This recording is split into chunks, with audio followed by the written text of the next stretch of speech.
अब तो आप दस्तखत कर दीजिए। चलो खत्म करो। अरे आगे मत करो, निकाह मजाक में भी निकाह हो जाता है। दोनों लड़की है, लड़का नहीं है उसमें। लड़की है वो भी। कोशिश की कि दोनों लड़की है, नाबालिग है, बच्ची है, ताकि और मुफ्ती साहब एक अच्छी बात बताएं कि हंसी मजाक में भी निकाह हो जाए। दस्तखत कर दीजिए। अम्मी तस्कीन को बुलाइए ना। तस्कीन तुम्हें बुला रही है। जी पूछो अब्द के माने क्या है। यास्मीन पूछ रही है ये अब्द के माने क्या है। निकाह के अनाउंसमेंट को अब्दे निकाह बोलते हैं। बेटा मैं कल उसके सही माने पूछ के बताऊंगा। पहले आप यहाँ दस्तखत कर दो, वहाँ लोग इंतजार कर रहे हैं। अंकल उसूल की बात है ना, बिना अच्छी तरह समझे बगैर कैसे दस्तखत कर दे। जिंदगी भर का जो सवाल है। अरे बेटा एन वक्त पे क्या ड्रामा लेके बैठी हो तुम? लोग क्या कहेंगे? ये सवालों का वक्त नहीं है। दस्तखत कर दो बेटा। अम्मी अब्द के असल माने मालूम करना जरूरी है। इस लड़की का हालात मुझे कुछ अच्छे नहीं लग रहे। अंकल आप जरा कारी साहब को बुला दीजिए ना प्लीज। देखो यास्मीन, तुम दुल्हन हो, दुल्हन को जैसे बड़े बोले वैसे सुनना पड़ता है, वरना बहुत बदनामी होगी। ठहरो, मेरी बेटी एजुकेटेड है, ये कोई बात बगैर गौजी के नहीं कहती। कोई ना कोई अहम बात होगी, वो इसलिए पूछ रही है। रुको मुझे काजी साहब को बुलाने दो। जी मर्द को औरत में कैसे बुलाए? मर्द तो यहाँ पहले से है, क्या है मर्द नहीं? काजी साहब क्या आप 2 मिनट के लिए अंदर तशरीफ लाएंगे? या अल्लाह। अस्सलामु अलैकुम व रहमतुल्लाहि व बरकातुहू।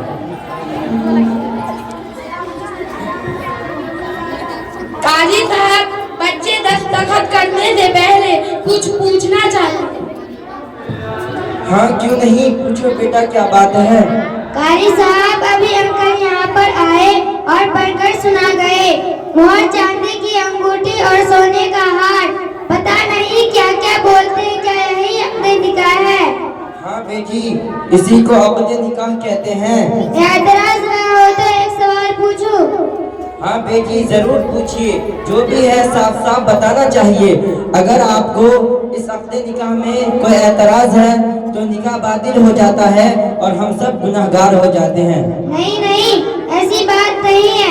मेरा सवाल ये है कि अब्द के माने क्या है? इसके माने तो बहुत मामूली है। नहीं ये मामूली बात नहीं है। आप मेहरबानी करके मुझे अब्द के माने बताइए।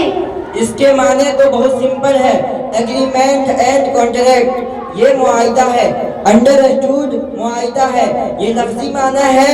इस्लाही माना जो होती है, दोनों तरफ के लोग टर्म्स एंड कंडीशन तय करते हैं। अभी आपने जो पेपर दस्तखत के लिए भेजे थे वो अब्द निकाह है? हाँ हाँ, इसमें शक की क्या बात है? क्या वो मुकम्मल अब्द है? हाँ हाँ, आप मुझे खुलकर बताए, आपको अपने निकाह पसंद नहीं? नहीं नहीं इसमें आपकी कोई गलती नहीं। गलती तो उस सिस्टम की है जो हमारे बाप दादा के जमाने से चला आ रहा है। अच्छा ऐसी क्या गलती जो हमको भी नहीं मालूम? इस लड़की के आसार मुझे कुछ अच्छे नहीं लग रहे हैं। ये लड़की आज हमारे बाप दादा को पोस रही है, पता नहीं कल को क्या करेगी। मुझे अपना फूफा और भैया को जल्दी बुलाओ।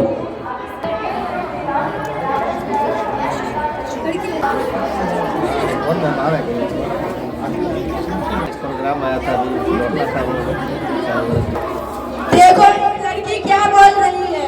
हाँ बेटी, आप क्या बोल रही थी? आपने हमें बताया अब्द यानी कॉन्ट्रैक्ट एग्रीमेंट है। ना एग्रीमेंट तो एक नहीं, दोनों पार्टियों के दरमियान तय होने वाली कंडीशंस का नाम है। हाँ बिल्कुल। जब ये राइटिंग में लिखा जाए तो दोनों पार्टियों के एग्री टर्म्स एंड कंडीशंस लिखना चाहिए, तभी ये मुकम्मल अब्द कहेंगे। हाँ बेटी, आपकी बात तो सही है। मोहर में दोनों तरफ के लोगों ने इत्तेफाक से तय किया, हमने तो वो भी लिखा है। इसमें वन साइड अनाउंसमेंट की क्या बात है?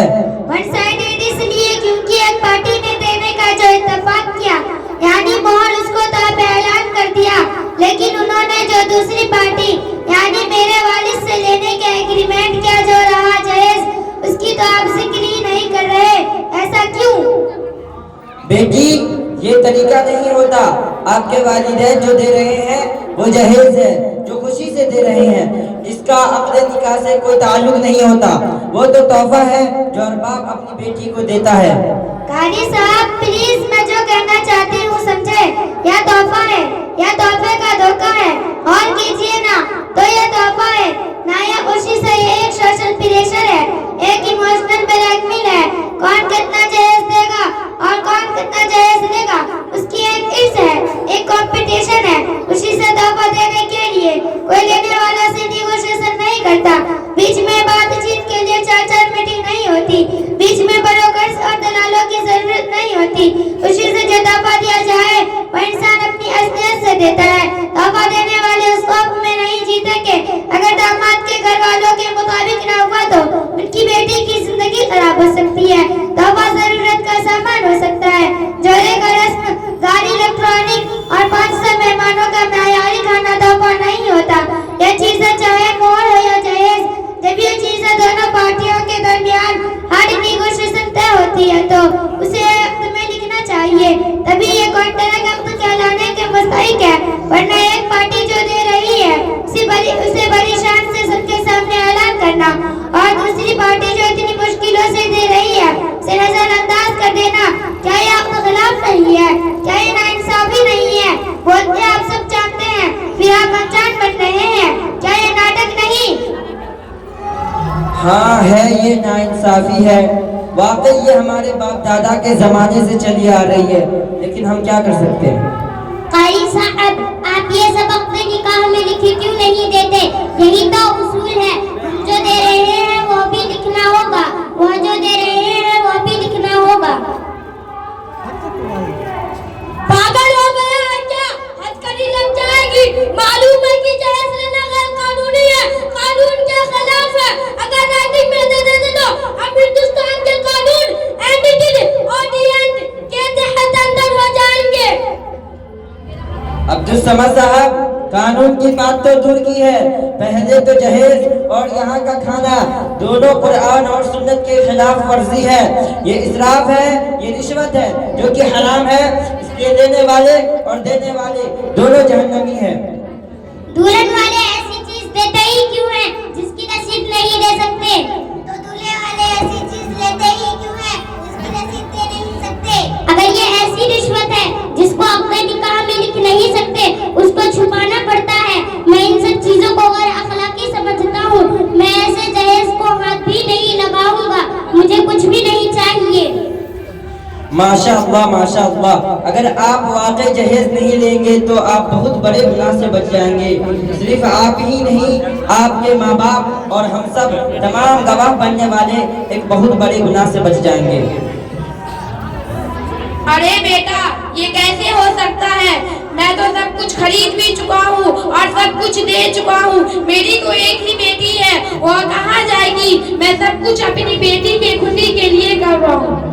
अंकल, मैं आपकी खुशी जरूर पूरी कर दूंगा, लेकिन आपको भी एक वादा करना होगा। मेरी और अपनी बेटी की खुशी पूरी करनी होगी। मैं अपनी बेटी की खुशी के लिए कुछ भी करने को तैयार हूँ। बोलो आपको क्या चाहिए? तो आप इन सबके सामने वादा कीजिए। इंशाअल्लाह मैं वादा करता हूँ कि मैं आपका हर खुशी पूरा करूँगा। ये जहेज और वलीमे की अरेंजमेंट दूल्हे वाले की जिम्मेदारी होती है, दुल्हन वालों की नहीं। और आपने जो खर्च किया है वह जायज नहीं, इसलिए कल मैं आपको सारी रकम वापस कर दूंगा। आपको वादा करना होगा कि आप हमारी बातों को कबूल करें। अरे ये कैसे हो सकता है? लोग क्या कहेंगे? हमारी तो नाक कट जाएगी। सोसाइटी में लोग हमें जलील करेंगे। जलील? हाँ आंटी, जलील कौन होगा? जो सुन्नत पे अमल कर रहा है वह, या जो सुन्नत पे ना चलने वाला? अरे नाक तो उसकी कटनी चाहिए जो अल्लाह और उसके सिस्टम हम ही ने बनाया है, खासकर औरतों ने, और हम इस सिस्टम के गुलाम बन चुके हैं। लेकिन मैं वैसा मर्द नहीं हूँ। लोगों को यह कबूल है, वह छोड़िए, आपकी बेटी को क्या कबूल है वह देखिए। यास्मीन, यास्मीन, क्या आपको कबूल है? चलो अब यही खत्म कर दो। हाँ, मुझे कबूल है। अरे यही खत्म कर दो इसको। मेरे बेटे ने आज मर्द होने का सबूत दिखा दिया। जो हिम्मत एक बाप नहीं कर सका वो बेटे ने कर दिखाया। मुझे मेरे बेटे पर नाज है।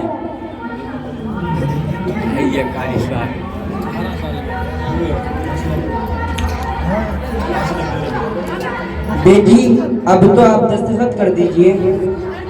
चलो खत्म करो। अरे आगे मत करो, निकाह मजाक में भी निकाह हो जाता है। दोनों लड़की है, लड़का नहीं है उसमें। लड़की है वो भी।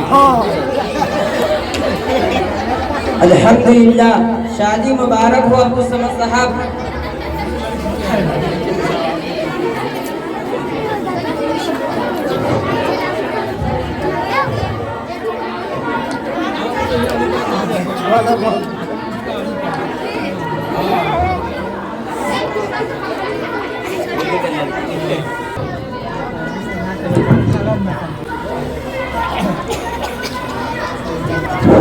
ये जो मुकालमा और ड्रामा की शक्ल में जो है जहेज की जो है परेशानी जो पेश किया गया है, इसका खुलासा 2-4 मिनट में हमारे मुफ्ती साहब बयान करेंगे।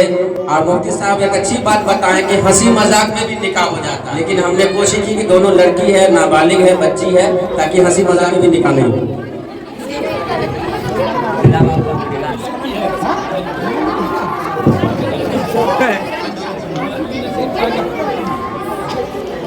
गार्जियन से मैं कहना चाहूँगा कि अभी हम लोगों ने जो मुकालमा देखा ये सिर्फ हंसी मजाक के लिए